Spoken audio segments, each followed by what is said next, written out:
So let me say this. I think the era of uninterrupted dialogue with Pakistan is over. Actions have consequences. And insofar as Jammu and Kashmir is concerned, I think 370 is done. So the issue today is what kind of relationship can we possibly contemplate with Pakistan. Rajiv suggests that perhaps India is content to continue at the current level of relationship. Maybe yes, maybe no.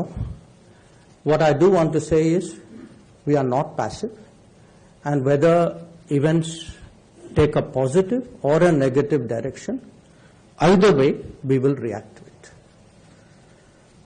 പാകിസ്ഥാനും ദില്ലിയും തമ്മിലുള്ള നിലയ്ക്കാത്ത ചർച്ചകളുടെ യുഗം അവസാനിപ്പിച്ചുവെന്ന് വിദേശകാര്യമന്ത്രി S Jaishankar തന്നെ പറയുന്ന ദൃശ്യമാണ് നിങ്ങളിപ്പോൾ കണ്ടത്. പാകിസ്ഥാനുമായുള്ള രാജ്യത്തിന്റെ നിഷ്ക്രിയ നയതന്ത്രത്തിന്റെ അവസാനത്തെ സൂചിപ്പിച്ചുകൊണ്ടായിരുന്നു വിദേശകാര്യമന്ത്രിയുടെ ഈ പ്രസ്താവന. ജമ്മു കാശ്മീരിനെ സംബന്ധിച്ചിടത്തോളം ആർട്ടിക്കിൾ 370 അവസാനിച്ചു.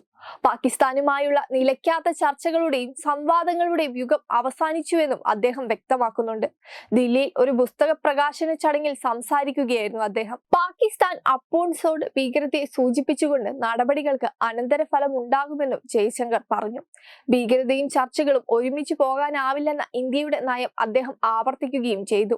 പാകിസ്ഥാനുമായി എന്ത് തരത്തിലുള്ള ബന്ധമാണ് നമുക്ക് ആലോചിക്കാൻ കഴിയുക എന്നതാണ് പ്രശ്നം. ഈ വിഷയത്തിൽ ഒരു വിട്ടുവീഴ്ചയും ഇല്ലെന്നും ജയശങ്കർ വ്യക്തമാക്കുന്നുണ്ട്. പാകിസ്ഥാനുമായുള്ള നയതന്ത്രത്തിൽ ഇന്ത്യ നിഷ്ക്രിയമായി തുടരില്ലെന്നും അദ്ദേഹം ഊന്നി പറഞ്ഞു. ഞങ്ങൾ നിഷ്ക്രിയരല്ല, സംഭവങ്ങൾ പോസിറ്റീവോ നെഗറ്റീവോ ആയാലും ഞങ്ങൾ പ്രതികരിക്കുമെന്നും അദ്ദേഹം കൂട്ടിച്ചേർത്തു. പാകിസ്ഥാനിൽ സംവാദം ഏതാണ്ട് ഒരു വ്യവസായ പ്രശ്നമായി മാറിയിട്ടുണ്ടെന്നും അത്തരം ഭീഷണികൾ വെച്ചു പുറപ്പിക്കില്ല എന്നതാണ് ഇന്ത്യയുടെ ഇപ്പോഴത്തെ മാനസികാവസ്ഥയെന്നും അദ്ദേഹം അഭിപ്രായപ്പെട്ടു. അവർ സൃഷ്ടിച്ച ഈ വ്യവസായം അവർ അവസാനിപ്പിക്കുകയാണെങ്കിൽ ആളുകൾ അവരെ സാധാരണ അയൽക്കാരായി കണക്കാക്കും. അവർ ഇത് അവരുടെ പ്രധാന കഴിവാക്കിയാൽ അത് അവരുടെ പ്രതിച്ഛായയെ നിർവചിക്കും. ഷെയ്ഖ് ഹസീനയെ പുറത്താക്കിയതിനെ തുടർന്ന് രാഷ്ട്രീയ അസ്ഥിരത നേടുന്ന ബംഗ്ലാദേശിലെ സ്ഥിതിഗതികളും ന്യൂനപക്ഷ ഹിന്ദു സമൂഹത്തിന് നേരെയുള്ള ആക്രമണങ്ങൾ ഉൾപ്പെടെയുള്ള ക്രമസമാധാന വെല്ലുവിളികളും വിദേശകാര്യമന്ത്രി ചൂണ്ടിക്കാട്ടുകയുണ്ടായിരുന്നു. അയൽക്കാർ എപ്പോഴും ഒരു പ്രഹേളികയാണ്. അയൽക്കാരുമായി വെല്ലുവിളികളില്ലാത്ത രാജ്യം ഏതാണെന്ന് പറയൂ എന്നും മന്ത്രി ചോദിക്കുന്നുണ്ട്. വെബ് ഡെസ്ക് തത്തുമൈ news. Powered by Jyothis. Realizing your dream home.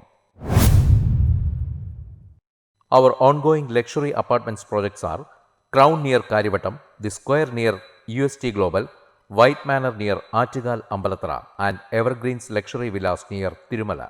Call 90482 55599. Jyothis Building Promoters Private Limited, Thiruvananthapuram.